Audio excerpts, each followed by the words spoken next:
যারা এগুলোতে বেশি জোর দিবে 40%-এ, তারা র্যাঙ্ক ভালো করবে। আর যারা এই 60%-এ বেশি জোর দিবে তারা কিন্তু মেইন পরীক্ষায় ভালো করবে।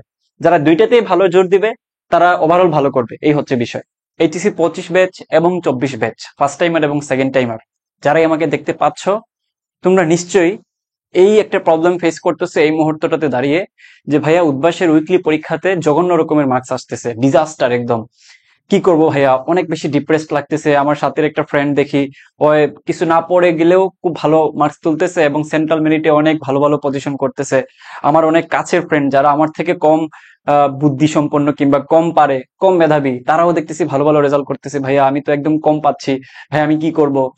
আমার পড়াশোনা করতে ভালোই লাগতেছে না। এখনই আমি এত কম মার্কস পাচ্ছি, তাহলে কি আমি পরবর্তীতে চান্স পাবো কিনা?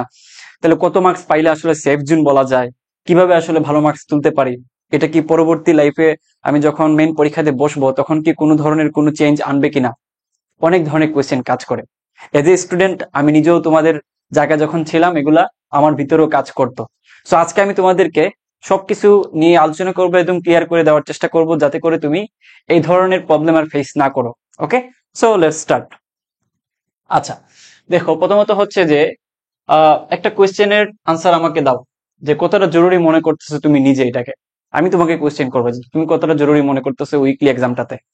হ্যাঁ, উদ্ভাসের যে উইকলি এক্সামটা, নিশ্চয়ই তুমি আমাকে আনসার দিবা যে ভাইয়া সবাই দেয়, একদম সেন্ট্রালি, যেহেতু সারা বাংলাদেশে সবাই পরীক্ষা দেয়, তাহলে ডেফিনেটলি এটা অনেক বেশি গুরুত্বপূর্ণ একটা পরীক্ষা। এটাতে যদি আমি কম মার্কস পাই তাহলে তো সত্যি সত্যি আমি পিছিয়ে আছি সবার থেকে, আমি হয়তোবা চান্স পাবো না।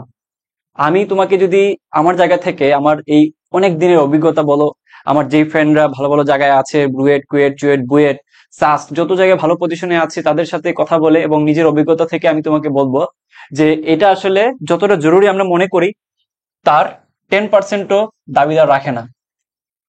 তুমি ঠিকই শুনতে পারছো, যতটুকু আমরা এটাকে মানে ইম্পর্টেন্ট মনে করি রেজাল্টটাকে, বিশেষ করে তার 10%ও দাবিদার রাখে না।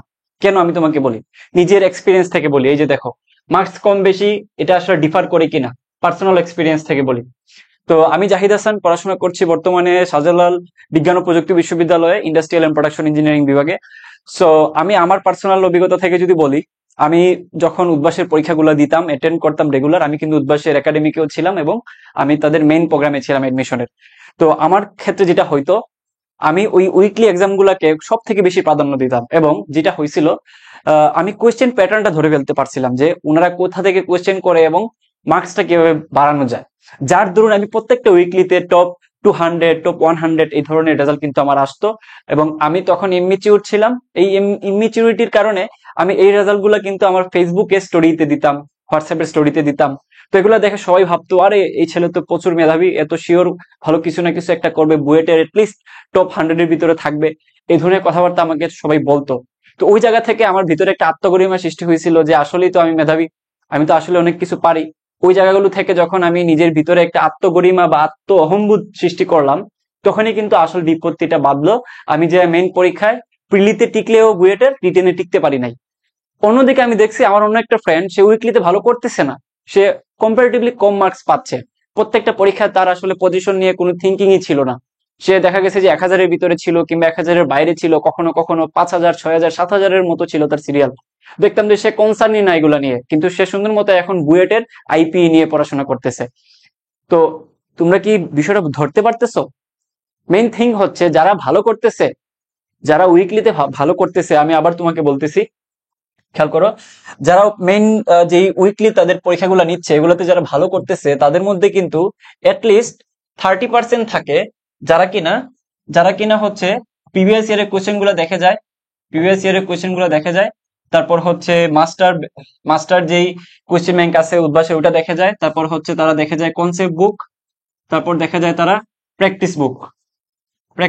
তো উদ্ভাসে যেটা করে এই জায়গাগুলো থেকে প্রিভিয়াস ইয়ার, তারপর হচ্ছে মাস্টার কোয়েশ্চেন ব্যাংক, কনসেপ্ট বুক, প্র্যাকটিস বুক, এগুলা থেকে প্রায় মাথায় রেখো প্রায় 40% দিয়ে দেয়, প্রায় 40% কমন দিয়ে দেয়, কমন।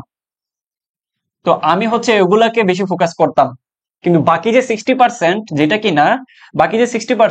কিনা অ্যাকচুয়ালি তারা টেক্সট বই, তারপর উদ্ভাসের যে মোটা কোয়েশ্চেন ব্যাংকটা আছে ওই কোয়েশ্চেন ব্যাংক থেকে, এবং বাকিটা হচ্ছে বেসিক থেকে কোয়েশ্চেন করে, আমি ওগুলাতে কিন্তু খুব কম জোর দিছি। যার কারণে দেখা গেছে আমি ওইখান থেকে মোটামুটি ধরো 40% পাচ্ছি, আর এখানে আমি পুরাপুরি 40% পাচ্ছি, তাহলে দুইটা মিলে হচ্ছে ধরো 80% আমি পাচ্ছি। এখন আমার ওই ফ্রেন্ডটা যে বুয়েটে চান্স পাইছে, সে কি করতো দেখো, সে এই 40%-এর দিকে তাকাতোই না, সে ফোকাস করতো এই 60%-এর উপরে। তো সে পাইতো এই জায়গাতে 60%, আর এই জায়গাটাতে পাইতো ধর্ম মনে করো যে 10%, কথার কথা। তাহলে সে পাচ্ছে হচ্ছে 6+10 অর্থাৎ 70%, ওইদিকে আমি পাচ্ছি 80%। এখন স্টিল স্টিল তুমি আমাকে বলো তো এই জায়গাটাতে কে আগায় থাকবে? অবশ্যই অবশ্যই যদি আমি সামষ্টিক ভাবে চিন্তা করি মেইন পরীক্ষার রেসপেক্টে, তাহলে অবশ্যই আমার ফ্রেন্ডরা আগায় আছে আমি এই জায়গাতে বেশি মার্ক পাওয়ার পরেও। কেন বুঝতেছো তো? কারণ বুয়েট, রুয়েট, কুয়েট, চুয়েট অথবা সাস্ট এরা কোত্থেকে কোয়েশ্চেন করে বলতো? এরা মূলত মেইন ফোকাসে রাখে এই 60%-কে। এই 60%-কে তারা মেইন হিসাবে ফোকাস করে। তারা কিন্তু কখনোই এই master question bank, previous year, practice বুক এগুলা থেকে কোয়েশ্চেন গুলা সিলেক্ট করেন না, টপিক বা টাইপ গুলা সিলেক্ট করেন না। উনাদের মেইন কনসার্ন থাকে বিগত বছরের কোয়েশ্চেন, টেক্সট বই এবং বেসিক। তো একটা স্টুডেন্ট যদি এগুলাতে ফোকাস করার পরেও সে যদি কম মার্কস পায় কিংবা সে তার সিরিয়ালটা খুঁজে না পায়, তাহলে কিন্তু তার চান্স পাওয়ার একটা সমূহ সম্ভাবনা আছে। আমি আমার লাইফে দেখছি যারা খুব ভালো করছে, মানে এগুলা করে যারা আমরা এই ধরনের চুরাই পদ্ধতি ইউজ করতাম, কেউ চান্স পায় নাই, একজন দুজন ছাড়া। অন্যরা ঠিকই চান্স পাইছে যারা কিনা এই 60% নিয়ে কনসার্ন ছিল। তো এটাই হচ্ছে বাস্তবতা। তাহলে কি আমি তোমাকে বুঝাইতে পারছি একদম উদাহরণ দিয়ে? তাহলে আমি মেইন কথায় ফিরি, চলো। আচ্ছা, এই জায়গায় একটু খেয়াল করো তো। এখানে আমি বলছিলাম কি যে পার্সোনাল এক্সপিরিয়েন্স থেকে আমি তোমাকে এই আনসারটুকু দিলাম যে ডিফার করে কিনা, অবশ্যই ডিফার করে না। এখন বাকি যেই 70%, 30% পরে বাকি যে 70% র্যাঙ্ক করে, এরা কিন্তু অ্যাকচুয়ালি কিন্তু র্যাঙ্ক করে। ঠিক আছে, এরা হচ্ছে রিয়েলি র্যাঙ্ক করে এবং এরাই হচ্ছে চান্স পায়। এখন তুমি যদি এই 70%-এর ভিতরে ঢুকতে পারো, ইটস ওকে। না ঢুকতে পারলেও সমস্যা নাই, কারণ তুমি বাকি যে 30% আছে ওইখানে তুমি ঢুকে যাবা। কারণ ওই 30%-এর মেইন কনসার্ন হচ্ছে ওই মার্কস পাওয়া হচ্ছে উদ্বাসী উইকলি গুলাতে। তো ওরা মেইন পরীক্ষা যে ভালো করে না, তো ওই 30% চলে যায়। ওই 30%-এর ভিতরে তুমি যে কম মার্কস পাচ্ছ, ভালো মতো সে ঢুকে যেতে পারে। আমি কি বুঝতে পারছি? এই হচ্ছে মেইন থিঙ্কিং। ওকে, তাহলে আজকের পর থেকে যাদের এই চিন্তাগুলো মাথায় আসবে যে আমি আসলে চান্স পাবো কিনা কম মার্কস পাওয়ার পরেও, তাদেরকে বলবো তোমরা একদম নিশ্চিত হয়ে যাও যে তুমি ভালো করার একটা সমূহ সম্ভাবনা থেকেই যায়। এটা নিয়ে ওভার কনফিডেন্টের বা ওভার ভালো করলে খুব বেশি কনফিডেন্ট গেইন করবা, খারাপ করলে খুব মন খারাপ করবা, ব্যাপারটা এমন না। ওকে, আচ্ছা, এখন হচ্ছে সোজা সাপটা কোয়েশ্চেন যদি আমাকে করো, যেটা সবাই করতে পছন্দ করে, কেন জানি, যে ভাই কত পাইলে সেফ জোন, কত পাইলে সেফ জোন। আমি তোমাকে মার্কসটা বলবো না, কারণ কখনো যদি কোয়েশ্চেন প্যাটার্নটা একটু হার্ড হয় উইকলিতে, তাহলে সবাই কম পাবে। But position is constant, position কখনো চেঞ্জ হয় না। যেবার হচ্ছে কোয়েশ্চেন হার্ড হয় সবার জন্যই হার্ড, যেবার সহজ কোয়েশ্চেন হয় সবার জন্যই সহজ। সো যেহেতু কোয়েশ্চেন প্যাটার্নটা চেঞ্জ হয় কিন্তু পজিশন গুলা কনস্ট্যান্ট থাকে, তাহলে আমি তোমাকে একটা সিম্পল উদাহরণ দেই। তুমি যদি মোটামুটি 1 থেকে 1500 এর ভিতরে থাকো, 1500 ভিতরে থাকো, তাহলে তুমি সেফ জোনে আসো ধরে নাও। বুঝছো? তুমি 1500 থেকে যত যত কম পারা যায়, যত কম কমে তুমি থাকতে পারো, তত তোমার জন্য ভালো। বাট এই রেঞ্জের ভিতরে থাকলে তুমি ভালো একটা, কি বলা যায়, প্র্যাকটিস বা ভালো একটা পড়াশোনার মধ্যেই আছো, এটা ধরে নেওয়া যায়। বাট থিঙ্ক ইজ, এটার ভিতরে থাকলেই যে চান্স হয়ে যাবে ব্যাপারটা এমন না, আবার এটার বাইরে থাকলেও যে চান্স হবে না ব্যাপারটা এমনও না।